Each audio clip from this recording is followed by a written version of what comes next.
नमस्कार, आप देख रहे हैं अपना सिटी न्यूज। मैं मोनिका भारती। आइए नजर डालते हैं आज की कुछ खास खबरों पर। देश भर में पांव पसार रहे बर्ड फ्लू का अभी तक उत्तर प्रदेश में कोई मामला सामने नहीं आया है। वहीं बरेली में स्थित भारतीय पशु चिकित्सा अनुसंधान संस्थान IVRI में बुधवार तक प्रदेश के कई मंडलों से आए सैंपल की जांच में बर्ड फ्लू संक्रमण नहीं मिला है और कई जगहों से लगातार सैंपल पहुंच रहे हैं। वैज्ञानिकों का कहना है खतरा बरकरार है और सतर्कता की जरूरत है। पोल्ट्री फार्म में बर्ड फ्लू संक्रमण को रोकने के लिए केंद्र पक्षी अनुसंधान संस्था CRI ने एडवाइजरी जारी कर पोल्ट्री फार्म जैव सुरक्षा की सख्ती से पालन करने को कहा। IVRI के centre for animal disease research and diagnosis में उत्तर प्रदेश और उत्तराखंड से बर्ड फ्लू की जांच के लिए सैंपल आते हैं। अभी बरेली मंडल, कानपुर मंडल और वाराणसी मंडल के सैंपल की जांच के लिए IVRI में सैंपल भेजे गए थे। कैडरेट में मौजूद बायोसेफ्टी लेवल लैब में कोरोना के सैंपल की जांच कराई गई है। IVRI प्रशासन का कहना है किसी भी सैंपल में बर्ड फ्लू के लक्षण नहीं मिले हैं, हालांकि खतरा बरकरार है। देश के सबसे बड़े पक्षी अनुसंधान संस्था CRI ने बर्ड फ्लू को देखते हुए अलर्ट जारी कर दिया है। पोल्ट्री फार्म के लिए वैज्ञानिकों के नंबर भी दिए गए हैं। दूसरी तरफ कोरोना काल में हुए नुकसान से उभर रहे चिकन के व्यापारी इस नए झटके से चिंतित हैं। बर्ड फ्लू की वजह से चिकन का कारोबार पर असर पड़ना शुरू हो गया।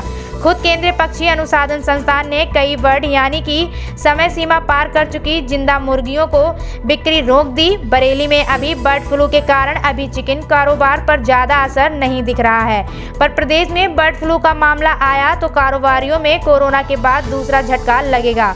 केंद्रीय पक्षी अनुसंधान केंद्र CRI ने वैज्ञानिकों ने बताया कि बर्ड फ्लू के संक्रमण को रोकने के लिए एडवाइजरी जारी की गई है। पोल्ट्री फार्म में फार्म पर बाहरी व्यक्ति के प्रवेश पर रोक लगाएं, बायोसिक्योरिटी मानकों का ख्याल रखें और पक्षियों की सेहत पर कड़ी निगरानी के लिए कहा गया।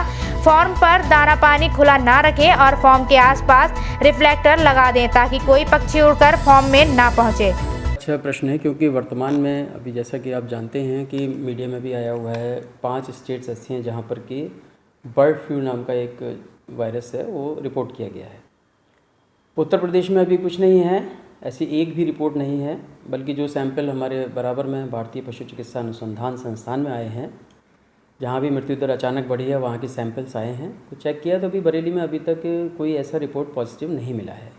हाँ, भोपाल की लैब से कुछ प्रदेशों के कुछ सैंपल पॉजिटिव पाए गए हैं और वो सैंपल्स भी वो हैं जो प्रवासी पक्षियों के हैं, वो हमारे यहाँ के पक्षी नहीं हैं, मगर क्योंकि ये वायरस बीट द्वारा एक पक्षी से दूसरे पक्षी में जा सकता है तो इसलिए इस समय सबसे अधिक आवश्यकता ये है कि हम अपने मुर्गियों को या अपने पक्षियों को कैसे बचाएं।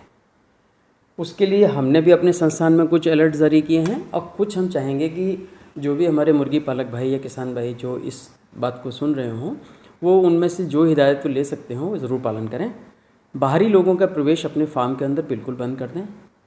हमने भी अपने शोध परिषद में खाली व्यक्ति ही नहीं किसी भी तरीके के वाहन का प्रवेश रोक दिया है। यदि बहुत आवश्यक हुआ, अति आवश्यक में जैसे दवाइयाँ हैं या कोई दाना है या कुछ ऐसी चीज़ होगी तो वो तो जाना ही है।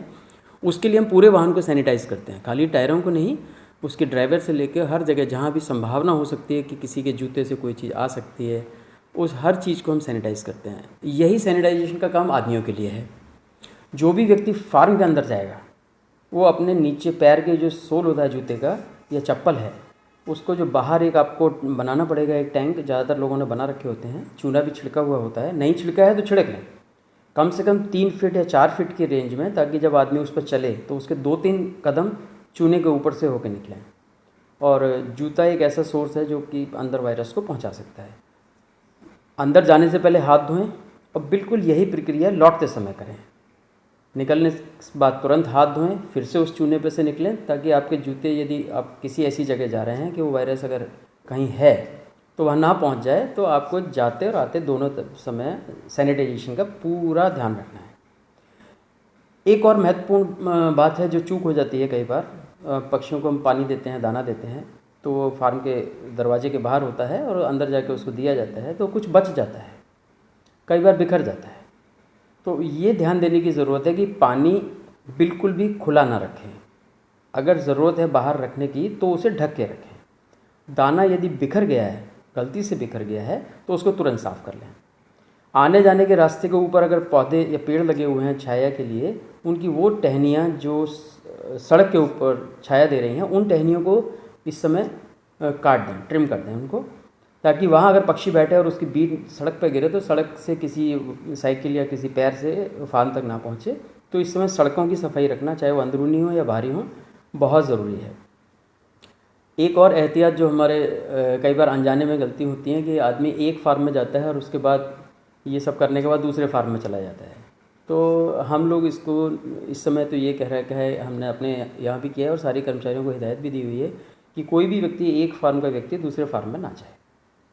सारा प्रयास इस बात का है कि अगर कहीं कोई ऐसा वायरस है आसपास या कहीं किसी रास्ते से आ रहा है तो फार्म के अंदर न जा पाए।